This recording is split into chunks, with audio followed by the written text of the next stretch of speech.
لبيك اللهم لبيك لبيك لا شريك لك لبيك إن الحمد والنعمة لك والملك لا شريك لك الحمد لله رب العالمين والصلاة والسلام على سيد المرسلين أما بعد فأعوذ بالله من الشيطان الرجيم بسم الله الرحمن الرحيم الصلاة والسلام عليك يا رسول الله وعلى آلك وأصحابك يا حبيب الله الصلاة والسلام عليك يا نبي الله وعلى آلك وأصحابك يا نور الله মাদানী চ্যানেলের দর্শক শ্রোতা আমাদের পবিত্র জিলহজ মাসের এই প্রথম 10 দিনের ধারাবাহিক অনুষ্ঠান হাজীদের ঘটনাবলী আমরা বিভিন্ন বিষয় নিয়ে শুনে আসছি।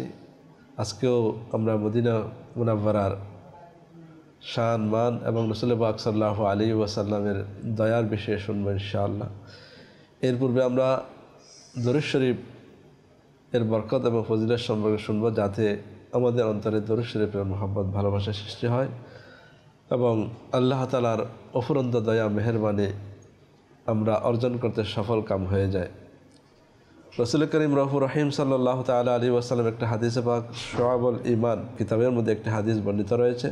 রাসূল করিম রউফুর রহিম সাল্লাল্লাহু তাআলা আলাইহি ওয়াসাল্লাম ইরশাদ করেছেন, যে কোরআনে পাক তেলাওয়াত করল এবং আল্লাহ তাআলার হামদ অর্থাৎ প্রশংসা করল, এরপর নবী করিম সাল্লাল্লাহু তাআলা আলাইহি ওয়াসাল্লামের প্রতি দরুদ শরীফ পাঠ করল, নবীর প্রতি দরুদ শরীফ পাঠ করল, এরপর আল্লাহ তাআলার দরবারে ক্ষমা প্রার্থনা করল, যে এই কাজটুকু করল কোরআনে পাকের তেলাওয়াত, আল্লাহ তাআলার হামদ, এরপর আপন নবীর উপর দরুদ শরীফ, এই তিনটি কাজ করার পর আল্লাহ তাআলার দরবারে গুনাহ মাফের জন্য দোয়া করল, ক্ষমা চাইল। আল্লাহ তাআলা মাহবুব সাল্লাল্লাহু তাআলা আলাইহি ওয়াসাল্লাম ইরশাদ করছেন, তবে সে কল্যাণকে মঙ্গলকে তার আপন স্থান থেকে খুঁজে নিল, অর্থাৎ যেই জায়গা থেকে যেটা নিতে হয় সেটা থেকে সে নিতে সক্ষম হয়ে গেল, সফল হয়ে গেল। সুবহানাল্লাহ। সুতরাং আমরা যে ইবাদতে করি না কেন সেখানে দরুদ শরীফকে আমরা শামিল রাখি, কারণ এটা কবুল হওয়ার ব্যাপারে অকাট্যভাবে এটা কবুলযোগ্য ইবাদত। আমার কোরআন তেলাওয়াত হয়তো ভুলের কারণে কবুল নাও হতে পারে, আমার তাসবিহ তাহলিল, আমার নামাজ, আমার অসংখ্য ইবাদত যেগুলো ভুল থেকে ঊর্ধ্বে নয়, এবং ইখলাস সাথে সাথে যদি শুদ্ধ হয়ে থাকে, ইখলাস কতটুকু রয়েছে, আমার কাজগুলো কি আল্লাহ তাআলার সন্তুষ্টি মোতাবেক হয়েছে, আল্লাহ তাআলা চাইলে সেটা কবুল করতেও পারেন, নাও করতে পারেন। কিন্তু দরুদ শরীফ এমন একটি ইবাদত যেটা কবুল হবেই হবে, তাই আমাদের ইবাদত যেটাই করি না কেন সেটার সাথে দরুদ শরীফকে শামিল রাখি। ওইটার কারণে আমাদের নাকিস ইবাদত, অসম্পূর্ণ ইবাদত ইনশাআল্লাহ কবুল হয়ে যাবে। আল্লাহ তাআলা আমাদেরকে দরুদে পাকের মহব্বত আগ্রহ আমাদের অন্তরে বানিয়ে দিক। সল্লু আলাল হাবিব সাল্লাল্লাহু তাআলা আলা মুহাম্মদ সাল্লাল্লাহু আলাইহি ওয়াসাল্লাম, সালাতাম ওয়া সালামান আলাইকা ইয়া রাসূলুল্লাহ সাল্লাল্লাহু আলাইহি ওয়াসাল্লাম। আমার প্রাণপ্রিয় মাদানী চ্যানেলের দর্শক শ্রোতা, আমরা বিভিন্ন পর্বে মক্কা শরীফ এবং মদিনা শরীফের বিভিন্ন ধরনের ঘটনাবলী শুনে আসছি। রাসূল পাক সাল্লাল্লাহু তাআলা আলাইহি ওয়াসাল্লামের যে দরবারের মহান দরবারের যে তাজিম তাকরিম এহতারাম ইজ্জত কীভাবে করতে হয়, এবং আমাদের সালফে সালেহিন, আমাদের বুজুর্গানে দ্বীন রহিমাহুমুল্লাহুল মুবিন, ওরা কীভাবে করেছেন সেটাও আমরা জেনেছি। এতগুলো করলাম, সেখান থেকে কি পাওয়া যায়? আদৌ কি কেউ সেখানে গিয়ে এত তাজিম, এত তাকরিম, এত আদব দেখালো, সেখানে জিয়ারত করলো, মদিনা মুনাওয়ারার প্রেমে বেকুল অন্তর? আমরা হাদিসে পাকেও শুনে আসছি যে আল্লাহর মাহবুব সাল্লাল্লাহু আলাইহি ওয়াসাল্লাম এর মাধ্যমে আল্লাহ তাআলা সব কিছু দান করেন। উনি কাসিমে নিয়ামত, অর্থাৎ নিয়ামত বন্টনকারী। ওইটা এমন একটা দরবার যেখান থেকে কেউ খালি হাতে ফিরে আসে না। যেখানে গুনাহগারকে আল্লাহ তাআলা হুকুম দিয়েছেন যাও সেখানে গুনাহ মাফ করানোর জন্য। সত্যিকার অর্থে কি সেখানে কেউ এরকম দয়া অনুগ্রহ পেয়েছেন? আজকে শুনবে সেটাই, যে রাসূল পাক সাল্লাল্লাহু আলাইহি ওয়াসাল্লাম এর দয়া মেহেরবানি কিভাবে পেয়েছেন ইনশাআল্লাহ আজকে আমরা বিভিন্ন ঘটনা এখানে উল্লেখ রয়েছে, ইনশাআল্লাহ আমরা শুনে আমাদের ঈমানকে তাজা করব ইনশাআল্লাহ, এবং আমাদের অন্তরে আগ্রহ আরও বেড়ে যাবে। আমরাও সেখানে গিয়ে আল্লাহর প্রিয় মাহবুব সাল্লাল্লাহু তাআলা আলাইহি ওয়াসাল্লামের দরবারে ইনশাআল্লাহ সালাতু সালাম দেব, এবং নিজের মনের যত আকুতি আছে, যত বেকুলতা আছে, যত আরজি আছে, ইনশাআল্লাহ আমরা আমার আকার দরবারে পেশ করব।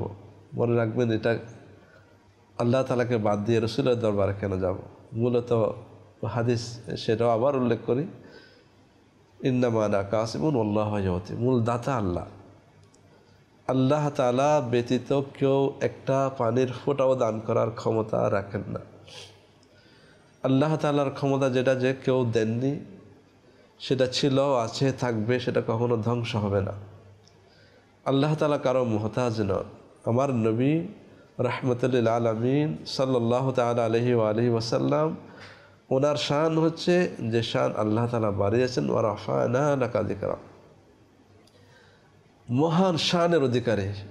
কিন্তু মুহতাজ কার? এই শান দিয়েছেন কে? আল্লাহ তাআলা। যিনি মুহতাজ হন তিনি কখনো খোদা হতে পারেন না, তিনি আল্লাহ হতে পারেন না। এখানে শিরিকের কোনো সংশয়, কোনো সন্দেহ, কোনো কুমন্ত্রণা আমাদের মনে যেন না আসে। কারণ আজকে যে পর্বের আলোচনা, অনেকে বলবে যে এটা কি কথা, আল্লাহকে বাদ দিয়ে আমি রসুলের দরবারে চাইব কেন? আমার প্রাণপ্রিয় ইসলাম, এখানে মূলত দাতা আল্লাহ, আল্লাহর প্রিয় মাহবুব সাল্লাল্লাহু তাআলা আলাইহি ওয়াসাল্লামকে আল্লাহ তাআলা যে শান দিয়েছেন, আমরা যদি দুনিয়াবি মিসাল দিয়ে যদি দেখতে পাই, আমরা কোটিপতি যারা আছে, তার একজন গরিব মানুষ তার কাছে সাহায্য চায়, তো ওই কোটিপতি কে বানিয়েছেন? সে তো তার পক্ষকে দিচ্ছেন না, আল্লাহ তাআলা তাকে দিয়েছেন। ওই দেওয়া থেকে একজন গরিব মানুষকে সে দান করে থাকেন। একজন মানুষকে ইলম দিয়েছেন আল্লাহ তাআলা, ওই ইলম থেকে একজন মানুষকে শেখান। একজন মানুষকে আল্লাহ তাআলা শক্তি দিয়েছেন, সেই শক্তি দিয়ে আরেকজন দুর্বল মানুষকে সে সাহায্য করে। তো মূলত সব কিছুর মালিক হচ্ছে আল্লাহ। আর আল্লাহ তাআলা যাকে যে গুণের অধিকারী করেছেন, ওই গুণের মালিক যেহেতু আল্লাহ তাআলা তাকে বানিয়েছেন, আমরা তার গুণকে স্বীকার করি। একজন মানুষ, সে কৃষক, তাকে কৃষকের সম্বন্ধে যে পিএইচডি ডক্টরে লাভ করেছে, তাকে আমরা ডক্টরের মর্যাদা দিয়ে থাকি। রাসূল পাক সাল্লাল্লাহু আলাইহি ওয়াসাল্লামকে আল্লাহ তাআলা হাবিব বানিয়েছেন। উনি আল্লাহ তাআলার দরবারে যা ফরিয়াদ করবেন, আল্লাহ তাআলা সেটা কবুল করেন। আর খুদ আল্লাহ তাআলা বান্দাকে বলেছেন, তুমি গুনাহ করে যাও, তুমি যদি তোমার নিজের নফসের উপরে জুলুম করো, রাসূল পাক সাল্লাল্লাহু আলাইহি ওয়াসাল্লাম দরবারে যাও, সেখানে গিয়ে আল্লাহর দরবারে ক্ষমা চাও, এবং আল্লাহ রাসূল যদি তোমার জন্য ক্ষমা চায়, তা তুমি ক্ষমা পাবে। সুতরাং এখানে সন্দেহের কোনো অবকাশ নেই। আমরা রাসূল পাক সাল্লাল্লাহু তাআলা আলাইহি ওয়া আলিহি ওয়াসাল্লামের দরবারের ভিখারি। আল্লাহ রাসূল আমাদেরকে শিখিয়েছেন, আমরা ইনশাআল্লাহ আজ্জা ওয়া জাল রাসূল পাক সাল্লাল্লাহু আলাইহি ওয়াসাল্লামের দরবারে গিয়ে যারা চেয়েছেন, তারা অবশ্যই সেখানে দয়া পেয়েছেন। কেউ খানা চেয়েছেন, খানা পেয়েছেন। যে যেটা চেয়েছেন সেখান থেকে সব নেয়ামত সেখান থেকে দেয়া হয়। হযরত সাইয়্যিদুল ইমাম আবু বকর বিন মুকরি রাহমাতুল্লাহ তাআলা বলেন, আমি এবং হযরত সাইয়্যিদুনা ইমাম তাবারানী রাহমাতুল্লাহ তাআলা আলাইহি এবং হযরত সাইয়্যিদুনা আবু শেখ রাহমাতুল্লাহ তাআলা আলাইহি, আমরা তিনজনই মদিনা শরীফে উপস্থিত ছিলাম। 2 দিন ধরে আমাদের কোনো খাবারই জোটেনি, ক্ষুধায় কাতর হয়ে পড়েছিলাম। যখন ইশার সময় হলো, আমি রাসূল পাক সাল্লাল্লাহু তাআলা আলাইহি ওয়াসাল্লামের নূরানি রওজায় উপস্থিত হয়ে আরজ করলাম, আল জু ইয়া রাসূলুল্লাহ, ইয়া রাসূলুল্লাহ, আমি ক্ষুধার্ত। অথচ রাসূল পাক সাল্লাল্লাহু আলাইহি ওয়াসাল্লাম রওজা পাকে আরাম করছেন, খানা প্রার্থনা করতেছে রাসূল পাক সাল্লাল্লাহু আলাইহি ওয়াসাল্লাম দরবারে। আমি এই শব্দটি ছাড়া আর কিছুই বলিনি। এরপর ফিরে আসলাম। আমি এবং আবু শেখ রাহমাতুল্লাহ তাআলা আলাইহি ঘুমিয়ে পড়লাম।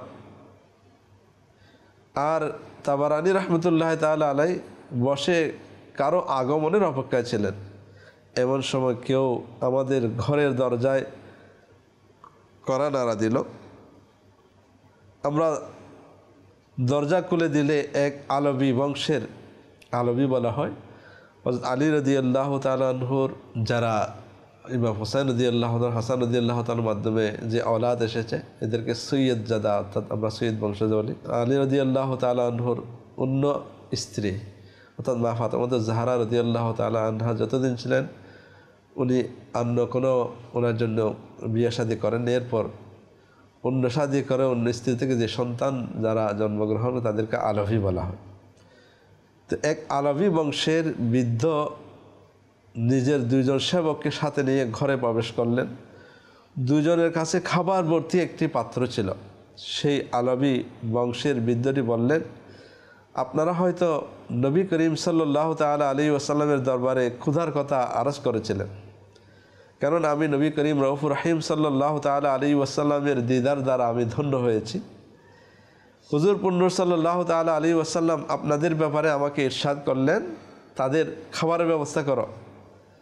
অবশেষে তিনিও আমাদের সাথে বসে একত্রে আহার করলেন, আর যে খাবারগুলো অবশিষ্ট রয়ে গিয়েছিল সেগুলো আমাদেরকে দিয়ে চলে গেলেন। আমার প্রাণপ্রিয় মাদানী চ্যানেলের দর্শক শ্রোতা, যারা জিয়ারত করতে যায়, যে যা চায় আল্লাহ তাআলা, আল্লাহ তাআলা মাহবুব সাল্লাল্লাহু আলাইহি ওয়াসাল্লামকে এমনভাবে ওনাকে ক্ষমতা দিয়েছেন, এখতিয়ার দিয়েছেন যে মনের ফরিয়াদ শুধু করলে হয়। আল্লাহ তাআলা মাহবুব সাল্লাল্লাহু আলাইহি কাউকে খালি হাতে ফেরত দেন না। অনুরূপভাবে হযরত সাইয়্যিদুনা ইবনু জালা রাহমাতুল্লাহি তাআলা বলেন, আমি একবার মদিনা শরীফে উপস্থিত হলাম, কয়েক বেলা খাওয়া দাওয়া হয়নি। হুজুর সাল্লাল্লাহু তাআলা আলাইহি ওয়াসাল্লামের নূরানী রওজায় উপস্থিত হয়ে আরজ করলাম, আনা দাইফুকা ইয়া রাসূলুল্লাহ সাল্লাল্লাহু আলাইহি ওয়াসাল্লাম, ইয়া রাসূলুল্লাহ সাল্লাল্লাহু আলাইহি ওয়াসাল্লাম, আমি তো আপনারই মেহমান। বাস এতটুকু বলার পর আমি ঘুমিয়ে পড়লাম। দু জাহানের মালিক, মদিনার তাজদার, নবিকুল সরদার হুজুর সাল্লাল্লাহু আলাইহি ওয়াসাল্লাম স্বপ্নে এসে আমাকে একটি রুটি দান করলেন। আমি স্বপ্নের মধ্যেই ওই রুটি খাওয়া শুরু করলাম। রুটিটি প্রায় অর্ধেক খেয়েছিলাম, আমার ঘুম ভেঙে গেল। আমি জাগ্রত অবস্থায় দেখতে পেলাম যে অর্ধেক স্বপ্নের মধ্যে খেয়েছি, জাগ্রত অবস্থায় অর্ধেক আমার হাতের মধ্যে রয়েছে। সুবহানাল্লাহ। রাসূল পাক সাল্লাল্লাহু তাআলা আলাইহি ওয়া আলিহি ওয়াসাল্লাম এর দরবারে যারাই যায়, আমাদের উচিত যে রাসূল পাক সাল্লাল্লাহু তাআলা আলাইহি ওয়াসাল্লাম এর দরবারে যখন ওই যায়, আমরা যেন ওনারা তো খিদার জ্বালায় যেটা চেয়েছেন সেটা পেয়েছেন। তবে মনে রাখবেন, রাসূল পাক সাল্লাল্লাহু আলাইহি ওয়াসাল্লামের দরবারে গিয়ে যখন সব নিয়ম সেখান থেকে বন্টন হয়, তো আমরা ছোটোখাটো কেন চাইব? আমরা ইমানের হেফাজতের জন্য রাসূল পাক সাল্লাল্লাহু আলাইহি ওয়াসাল্লামের কাছে আরজি পেশ করি। আমাদের বংশের মধ্যে সবাই যেন আশিক রসুল হয়, আমরা সেটার জন্য দোয়া করি। তো রাসূল পাক সাল্লাল্লাহু আলাইহি ওয়াসাল্লামের দরবারে গিয়ে আমরা আমাদের মনের আকুতি, বেকুলতা যা আছে আমরা ফরিয়াদ আমরা জানাই। আমরা রাসূল পাক সাল্লাল্লাহু আলাইহি ওয়াসাল্লামের দরবারে যেটা সবচাইতে বড় চাওয়া, সেটা হচ্ছে শাফাআত।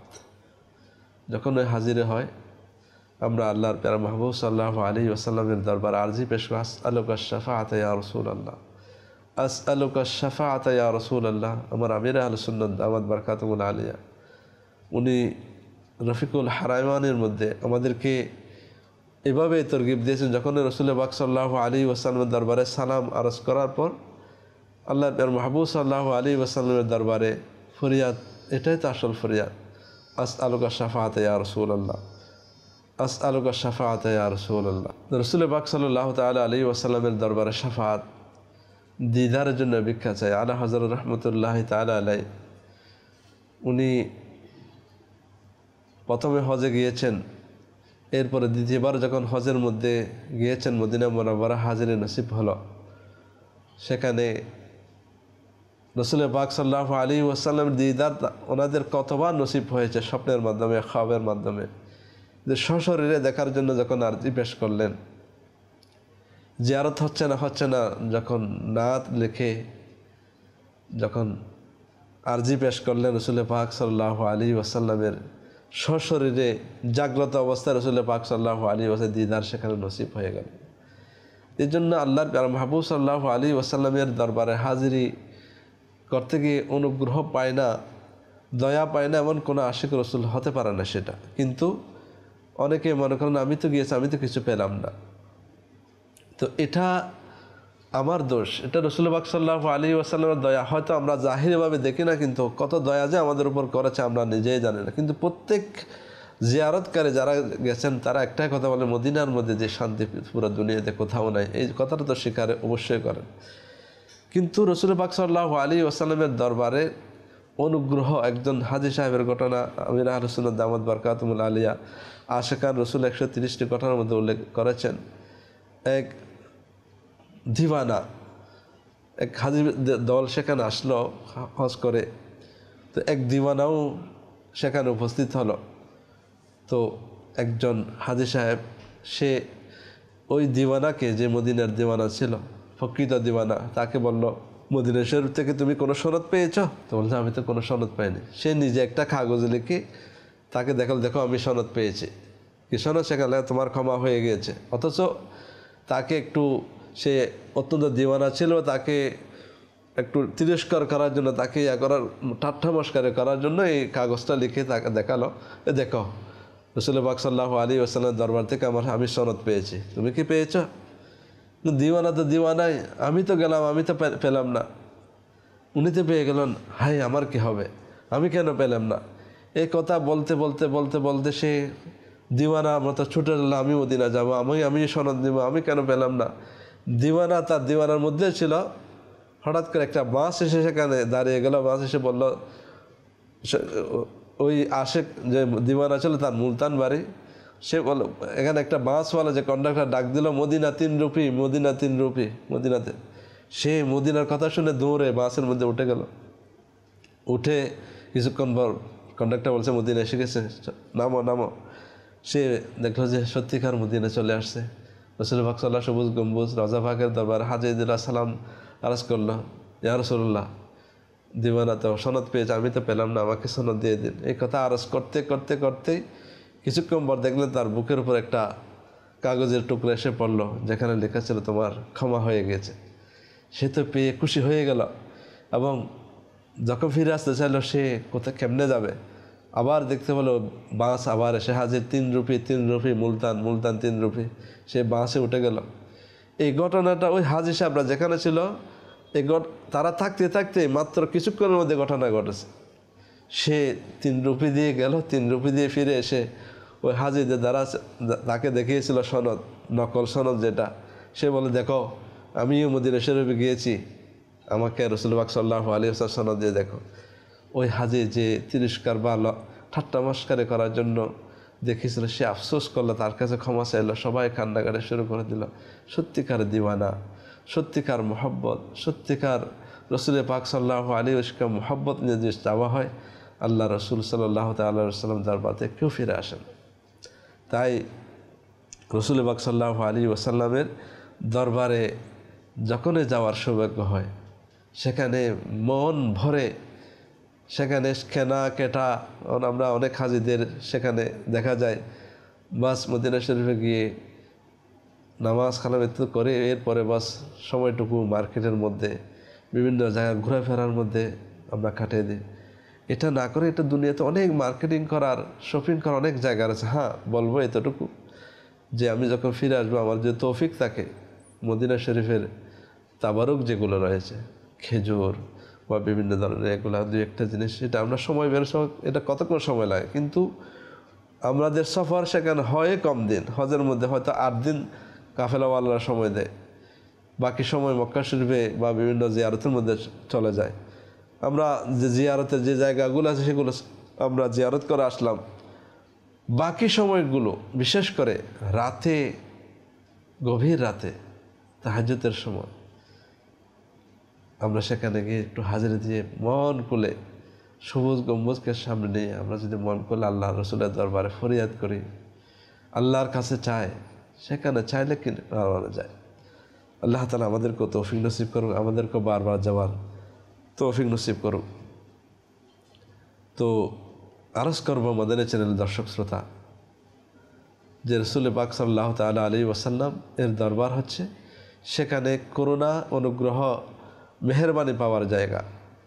সেখানে গিয়ে আমরা আমার মনের সকল চাওয়া চাইবই, কিন্তু সবচেয়ে বড় ফরিয়াদ কিয়ামতের দিন যেন আমার নবী আমার জন্য শাফাআত করে। নবী করিম সাল্লাল্লাহু আলাইহি ওয়াসাল্লাম দিদারের জন্য ফরিয়াদ করি, নিজের জন্য এবং যারা যারা আমার জন্য দোয়ার কথা বলেছেন, যারা সালাম আরজ করতে তাদের সালামগুলো আরজ করি, তাদের জন্য দোয়া করি। তাদের জন্য দোয়া করলে ইনশাআল্লাহ সেটা আমার জন্য কবুল হবে। মদিনা মুনাওয়ারা যারা আশিক রয়েছে তাদের খিদমত করি। মনে রাখবেন, খিদমতের মাধ্যমে যত বেশি আপনি খিদমত করবেন, সেই খিদমত যদি কবুল হয়ে যায় রাসূলুল্লাহ সাল্লাল্লাহু আলাইহি ওয়াসাল্লাম দয়া আপনার উপর আরও বেড়ে যাবে। আল্লাহ তাআলার দরবারে আমরা ফরিয়াদ করি আমাদেরকে মদিনায় মুনাওয়ারা আদব এবং সাথে সাথে নবী করিম সাল্লাল্লাহু তাআলা আলাইহি ওয়াসাল্লামকে আল্লাহ তাআলা যে শান ও মান দিয়েছেন, যে ইখতিয়ার দিয়েছেন, যে ক্ষমতা দিয়েছেন, ওনাকে মালিকে জান্নাত বানিয়েছেন, ওনাকে অনেক কিছুর ক্ষমতা আল্লাহ তাআলা দিয়েছেন। উনি উম্মতের ফরিয়াদ, গোলামের ফরিয়াদকে শুনতে পান। আমরা যেন নবী করিম সাল্লাল্লাহু আলাইহি ওয়াসাল্লামের সে দয়ার ভাগীদার আমরা হই।